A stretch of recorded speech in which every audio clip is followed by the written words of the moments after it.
Hi everyone, I'm heading to work. It's going to be another one of those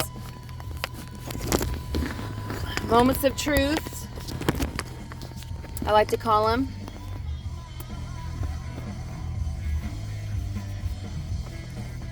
Okay,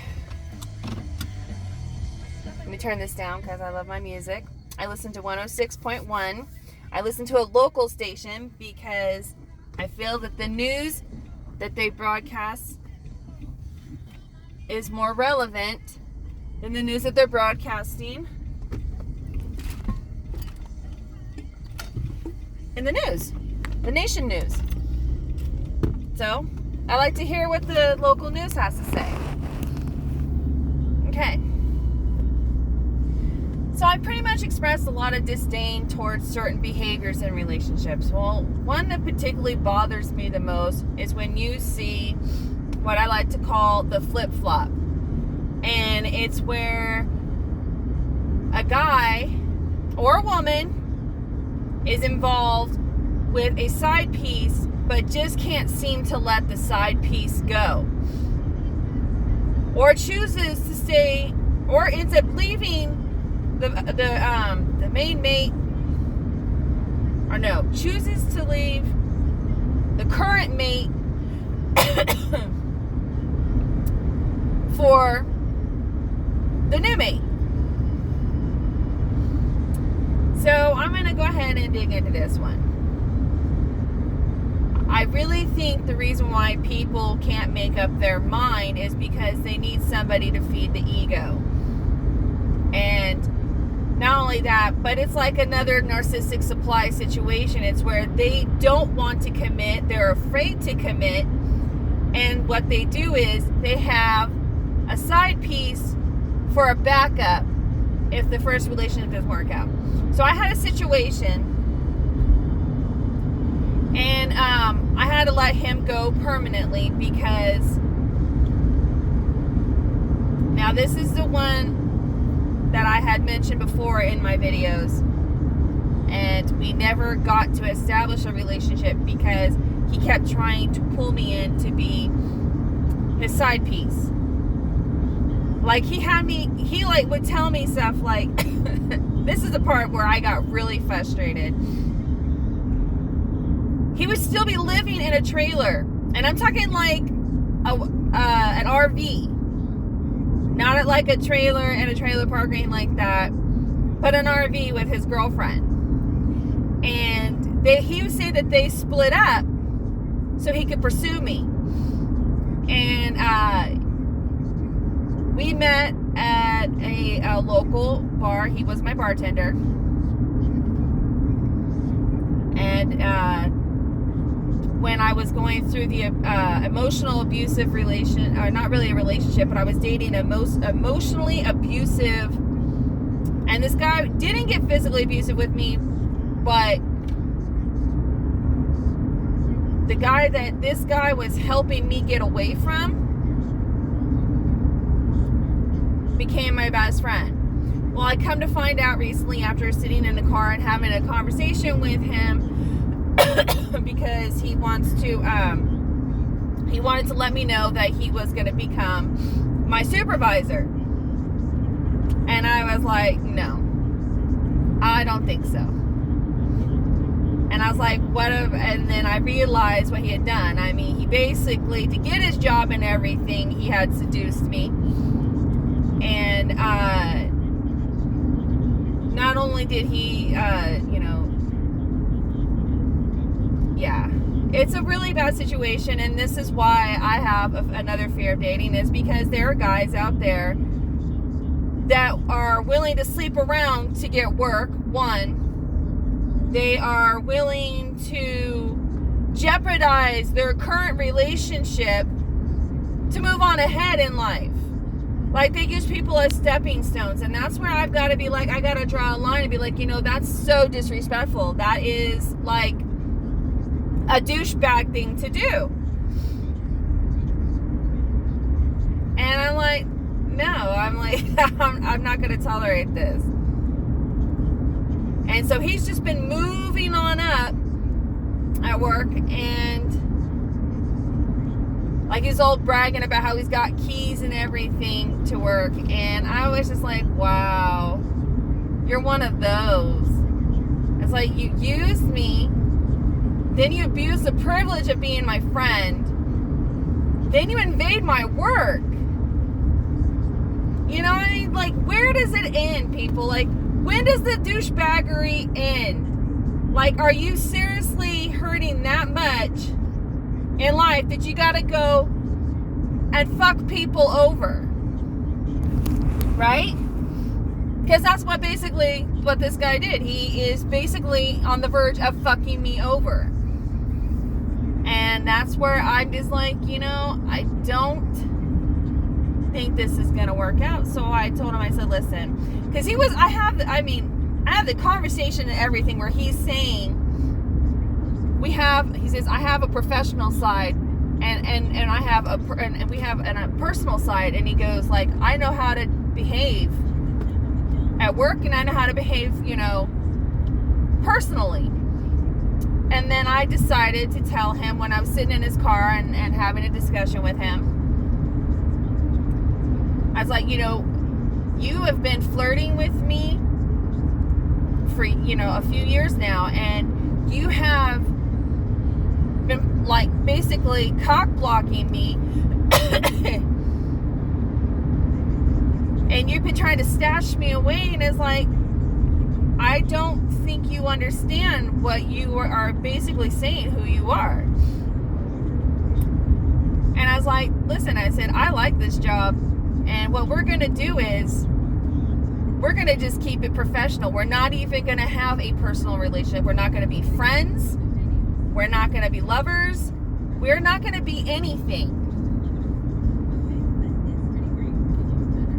You led me on, you got your position, and now you're probably trying to jeopardize my job. I don't think so.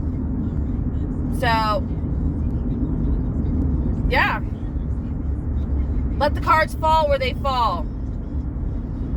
But as far as I'm concerned, don't ever try and hit me up again.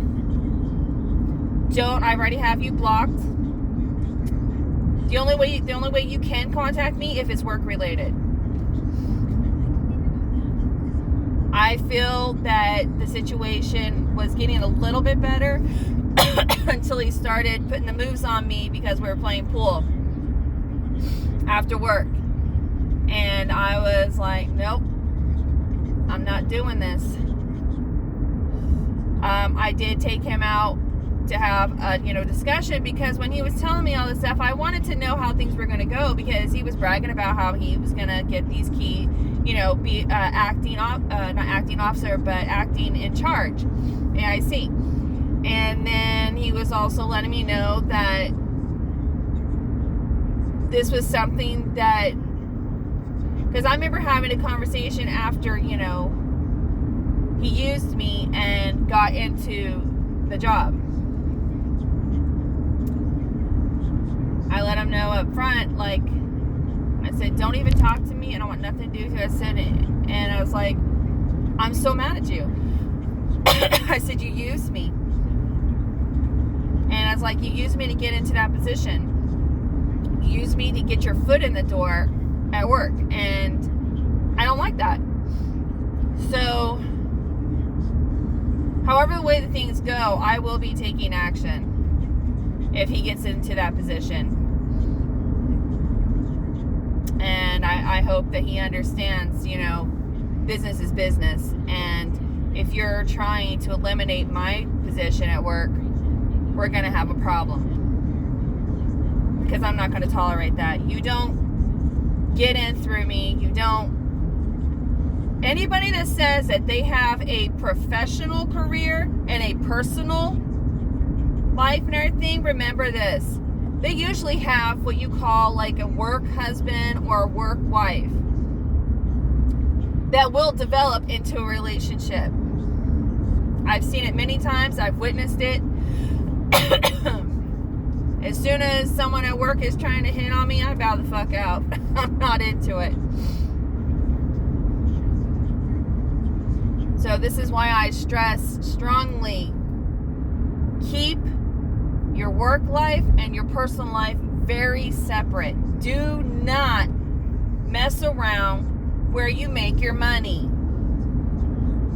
It is not a wise decision. Another thing is, you're going to come across people that are going to sexually harass you that are probably not even aware that you work for them or that they work for you. Online behavior has gotten so disgusting lately, with me at least, that I've made a point to do screenshots. And I had one character that thought it was smooth to send me very disgusting things and ask me to do disgusting things with him. He's not aware that I work for him. In a sense. I don't work directly with him, but he's not aware that, and I even went to my supervisor and I asked her, and she goes, well, if he doesn't directly contact you and come into contact with you while you're doing your job, there's nothing I can do about it. So this is a warning out to this particular individual. If you show up or leave things at my job where I know that you are purposely trying to, provoke me or something, I will call the cops. I'm not afraid to let you understand that you're not going to get away with this kind of behavior. I do not like being sexually harassed by anybody. And I don't go out of my way to sexually harass people. So I would like you kindly not to sexually harass me. Especially when I'm doing my job.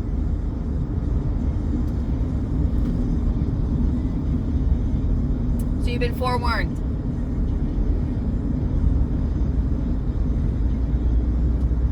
See, a lot of people are under the impression, if they're in high positions and stuff, that they can take advantage of that. And, they can get people fired if they don't cooperate. I had a situation where I worked at a casino. And I had a lot of harassment because the casino manager, or did whatever, I can't remember exactly what his position was, but he was the head top guy, wanted to be dropped off at my place after being drunk at the local bowling alley. Literally had the bowling alley bartender drop him off at my place.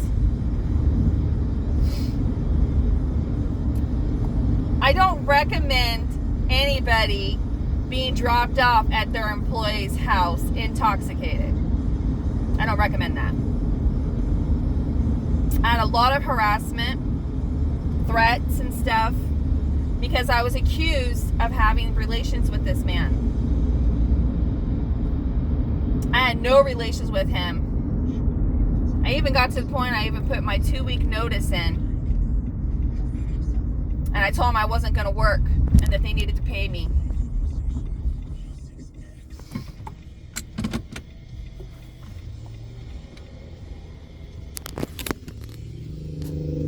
I'm one of those people you really don't want to mess with.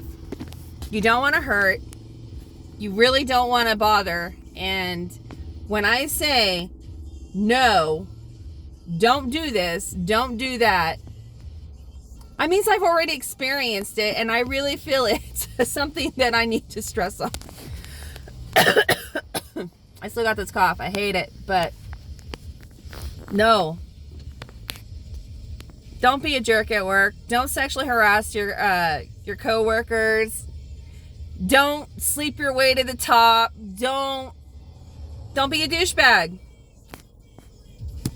It's easy, people. Make good choices in life. Good things happen. You make poor choices in life. Guess what? We're going to reap the consequences. Don't do it. I strongly recommend that you not sleep with your boss. I strongly recommend that you don't sleep with your coworker if you're in a relationship with somebody.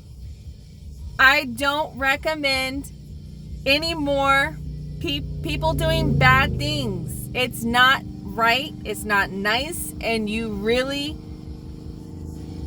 are showing who you are. And when bad things happen to you, I don't feel bad. And that's the truth. Anyways, I got to get going. Y'all have a good one.